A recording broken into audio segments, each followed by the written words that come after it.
And next one, what it's actually like to climb Mount Everest. Mount Everest is the highest point on the planet, peaking at a staggering 29,000 feet above sea level. Since it was scaled by Edmund Hillary and Tenzing Norgay in 1953, it has become the bucket list destination for climbers, thrill seekers, and general outdoor enthusiasts everywhere. Y'all think you'd survive climbing Mount Everest? I'd give myself a 60-40. I'd give myself a 60-40 yes. 60-40 yes if I had acute training for the endeavor. But I would really hate it. I have no aspiration to climb Mount Everest ever. I love hiking, right? I don't want to climb something that entails me tightrope walking over a ladder that is straddled over two pieces of ice, and in the middle is me falling to my death. But is it worth the time, money, and extreme danger to tread on top of the world?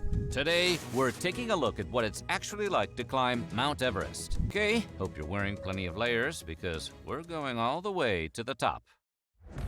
I'm hard of breathing because of cigarettes, so no, I would not survive. Bro takes like 6 steps at 1,000 feet up, and he's like, we take a break. Take a break, maybe. Maybe a little cig break. Whips out the pack of cigarettes. It takes 2 months to climb Mount Everest? I thought it was like a week. It takes 60 days? What the fuck? What, do people have no jobs that are doing this? Climbing Mount Everest is a rich people thing, clearly. What the fuck? You're telling me you can take 2 months off? 2 months off to fucking climb this bitch? Stretching up from summer break. They're not doing... Dude, summer break doesn't exist for people with jobs. Summer break exists for high schoolers and college students that don't work. Once you're out of college, you don't have summer break. You still work. Teachers, maybe. Teachers usually just get a job in the summer. Ask your teacher what they do in the summer. A lot of them will say they still work. Himalayas along the... Bro's saying, okay, rich people and teachers that don't have a summer job can climb Mount Everest. Chinese-Nepal border is Mount Everest, the world's tallest mountain. You don't get a superlative like that without inviting a bunch of amateur adventurers to try and climb you. So, expeditions to the mountain's peak have become a lucrative industry. But climbing Mount Everest is no walk in the park, unless your parks extend 3.5 miles into the sky and require months of physical preparation to visit. Then it's exactly like walking in the park. While it only takes about 5 days to go from base camp to the summit and back down again, your body isn't quite ready to begin the ascent until it has gotten acclimated to the extreme... I think I could fucking do it. I think my body can fucking handle that one. Yeah, I think I can fucking do that. Oh, my body can't handle the fucking being 3 miles into the sky. I don't know how to fucking handle that. Conditions I can already tell this video is going to be boring. I think it's entertaining. I think we're going to watch this one out because I want to, and this is Joe Bart's stream. People who have successfully climbed Mount Everest described the ordeal as being comparable to running on a treadmill while trying to breathe through a straw. No fucking way it's that hard. Is there really that little oxygen? Running on a treadmill, breathing through a straw? Holy shit. Couldn't I bring one of those fucking... I'd be like scuba gear. I just breathe oxygen through scuba gear. Before getting to the peak... Yeah, oxygen tank. Climbers must condition their bodies by spending time at various checkpoints throughout the ascent. These quick trips, or rotations, involve climbing to the next camp and back down to the original camp, followed by a resting period of 5 to 8 days between each climb. All of this is to prepare your red blood cells to make more oxygen for your lungs. This step is unavoidable, and everyone, including Sherpas, must undergo this process. Wow. It's like an unskippable training mission in a video game. It's so cold you'll find frozen climbers. Today? It gets pretty goddamn cold up on Everest. The wind chill is minus 148 degrees for most of the year. Conditions only cooperate... What did he say? 148 degrees for most of... 148? The wind chill is minus 148 degrees for... Minus 148! Bitch, it's a bit nippy outside at 40 fucking degrees. 148? What the fuck does that even feel like? What does minus 148 feel like? Celsius or Fahrenheit? Minus 148. What's the coldest y'all have ever been in? Like minus 10 maybe I've fucking seen? And that shit's like you go outside, you fucking pee, and that shit instantly freezes. Minus 148. Oh my god. Dude, the wind blows, you're gonna die. Minus 40. Y'all have not been in minus 40. Get the fuck out of here. Conditions only cooperate long enough for a human to make the climb for a small 2-week window at the end of May. But while the temperatures are toned down slightly, climbers are still at high risk for frostbite and hypothermia. Temperatures consistently drop below zero. Perfect conditions to cause loss of circulation in toes or fingers. Exposed skin can freeze instantly, like a T-100 blasted with liquid nitrogen. Hasta la vista. Exposed skin freezes instantly. How do you cover your entire body? What are you going to only be able to... Oh, they wear goggles. Do they wear goggles and cover their entire body? What if you have to take a piss? You can't whip your dick out in the middle of a fucking mountain, take a fucking piss. Your dick will freeze off. Oh my God! You think that's ever happened to somebody at Mount Everest? Yo, oh my God, tell me that did. Tell me that did. Somebody takes a fucking, they pull their pants down to take a piss, and their dick freezes off. Oh, it's like an ice cube. Stop. They wear diapers? Dude, then the piss is gonna get cold. They probably have like a pee bottle or like a catheter. No way they put in a catheter. Frostbitten skin changes color. Ooh! And may cause joints to stop working. Affected digits must be warmed up quickly or risk amputation. So his nose is gone. Like they're gonna amputate his nose. Approximately 300 people have perished trying to scale Mount Everest since 1953, including 11 in 2019. Even with modern... Wait, what did he say? Including 11 in 2019. 11 people died climbing Mount Everest in 2019. Even with modern climbing gear, weather prediction, and GPS, 1 in every 100 climbers has a chillingly real chance of losing their lives on the way up. 1 in 100 people die? God, would y'all take that risk? 1% chance that you die? That's still fucking too much, dude. It's estimated there are roughly 200 ice-cold corpses sprinkled throughout the mountain, Wow. several of which are visible to climbers making the journey. And they'll never move them because what the fuck are they going to do to move them? So it'll just be on the side of the road, some dead guy from 3 years ago? Sentinels are gruesome to observe, but not totally unexpected. It's understood by most climbers that at some point, you're going to see a stiff. Due to the incredible cost... And then guess what? It's all about the achievement, right? You're doing this shit for the achievement, not the experience, right? Like when you try to 100% a game, you're not having fun 100%ing a game. You're just doing it to say you did it. Because you're going to get to the top of that bitch and you're going to go. And then you're going to walk back down. And that's it. Of retrieving them from their open-air graves, these long-expired adventurers are usually found exactly where they fell and remain there for years, like gas station billboards. You face danger from extreme conditions and other climbers. How do you face danger from other climbers? They use dead climbers as guideposts / waypoints. They pick that motherfucker up. Imagine they pick that dead motherfucker up stiff as a board. Fucking plant him in the ground. Shit, he's just waving at you. Oh, that marks. We're about 2/3 of the way up. When we pass Jim. Fucking. They just fucking standing there. They move his face. Oh, that's fucked. Okay, I'm done making jokes about it. Crevasses, falling 100-ton blocks of ice, and delicate snow bridges that can collapse. See, that's why I'm saying no. Right there. That's the shit I was describing to y'all. What the fuck? What the fuck? People have been climbing Mount Everest since 1953, and the best thing they can bring up is a fucking ladder that they place sideways? Any step. Now, we're not describing a national treasure film. That's the stone-cold reality of Khumbu Icefall. This colossal 3,000-foot-tall frozen waterfall could take anywhere from 3 to 8 hours to cross, using ropes and sometimes ladder bridges to make your way across the precarious crevasses. And then you gotta do it back. You could climb Mount Everest, succeed, and then die on the way down. That's awful. And if that doesn't get your heart racing enough, did we mention the whole ordeal is done in pitch black darkness? In order to make the eventual descent in the daylight, climbers need to ascend through the dark wee hours of the morning, using only their headlamps to light the way. What? Once you're at the top, the danger of falling off the side only increases, with an 8,000-foot drop on one side and a 10,000-foot drop on the other. Climbers like to joke that if you're going to fall, choose the 10,000-foot drop. Why? Because you'll live longer.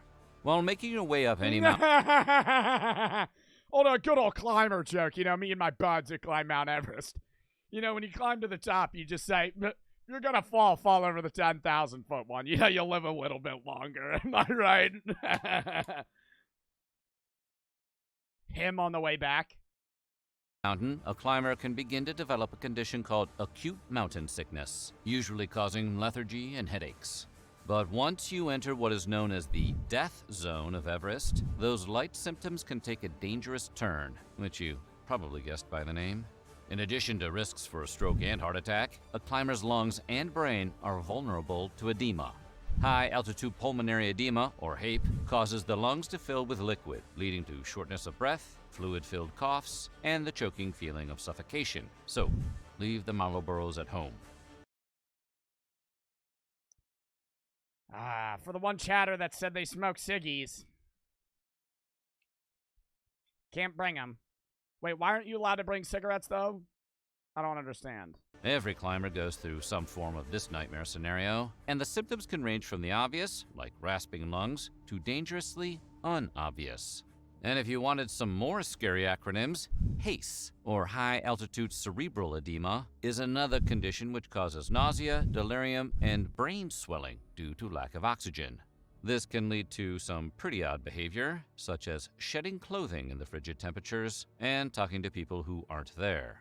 Oh my god, yo, the dude in front of you just starts getting naked. You're like fucking 2 miles above above the fucking ground, or above sea level. The dude in front of you, it's fucking -50 outside. He's just fucking butt-ass. You turn around, he's butt-ass naked, talking to a wall, shaking the guy's hand. Oh my god, the dead guy. Unless they're talking to ghosts. There must be a few of them up there. Even though climbers work diligently to acclimate themselves to the reduction in oxygen... Would you dead-ass do this? I said I would never climb Mount Everest. I have no aspiration to do this. I'm not even being, like, fucking exaggerating when I say that. Like, I would never... I can die without ever climbing Mount Everest, and I won't regret that. Human life just cannot be sustained at 8,000 meters. The oxygen is so thin, humans can't function, hence the name Death Zone. After all, they are hanging out in the same vicinity as small aircraft. Climbers do carry oxygen with them, but they need to pack so light for the trip already that there isn't room for a lot of it. Once you hit that not-so-sweet spot, it becomes a race against the clock between your mountaintop glory and your body literally shutting down. Snow blindness may sound like an affliction that makes you overpay for ski vacations, but it is yet another one of Everest's considerable dangers. For one thing, you're a lot closer to the sun up there than you are down here, and the sun is notoriously not eye-friendly. Also, all that low oxygen action we mentioned earlier can cause the blood vessels in your eyeballs to burst. That is, if they don't first straight up freeze in your skull like chilled grapes. Climber Brian Dickinson experienced a bone-chilling brush with snow blindness. During a solo climb, Dickinson dropped his goggles, allowing ice to form inside and crack the lenses. A descent that should have taken 3 hours took 7, as his eyeballs burned and his vision became blurry. Dickinson luckily had some naval training, which assisted his navigation. But the harsh conditions on Mount Everest are more than capable of blinding anyone who sets their eyes You'll go blind if your goggles fall off? What the fuck? on it. Mount Everest is Bro, notoriously I knew this shit was hard. I didn't think it was that hard, though. home to Like, they could die in 1,000 different fucking ways. constant thievery. Most of the time, inexperienced climbers without oxygen steal the supplies they need to Oh, yoink from other people? Bro, if somebody stole my oxygen on the top of Mount Everest, I would Spartan kick them off that bitch. Oh, you're fucking joking. And I would turn to everybody, I would say, yo, this motherfucker tried to yoink my shit, and I would have died. continue on, such as tanks and food. This can lead to life-threatening situations when a climber reaches into their pack for a sandwich only to find they've been robbed on a mountain, which is way worse God, rich people robbing each other. Yeah, that's crazy. than getting robbed at, say, the YMCA. And if you're counting on having enough oxygen for the 7-bottle requirement and they're not there, you may as well just set yourself down and let the mountain take you. That or return to base camp, whatever the vibe is. Everest made headlines in 2019 for the long lines of climbers waiting.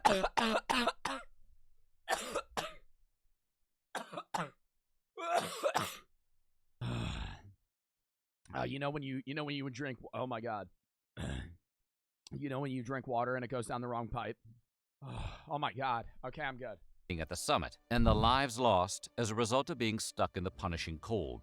But according to Sherpas familiar with the climb, this isn't a new problem.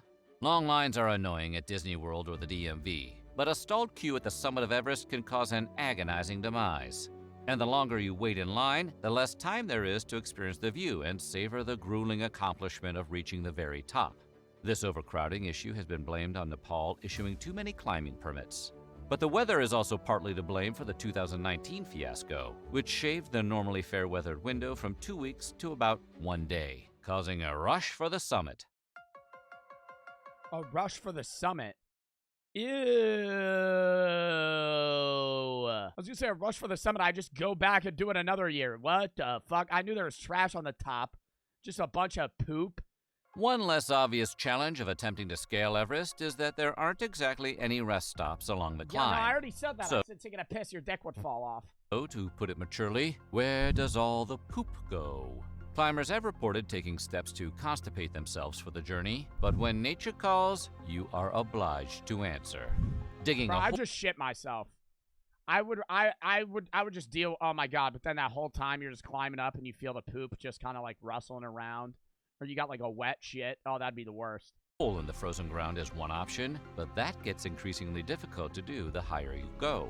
Everest base camps It'll provide keep you warm. It would for a little bit, and then when it gets really cold, oh my God, it would be kind of like a comforting warmth on your butt.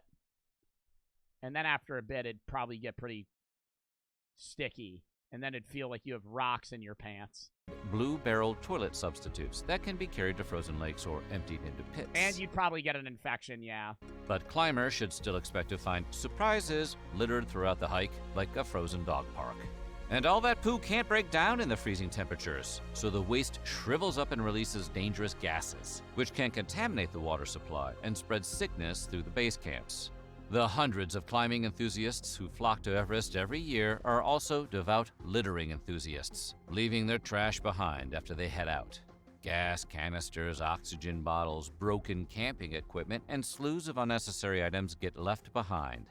And with no waste management company on the premises, the trash just sits there.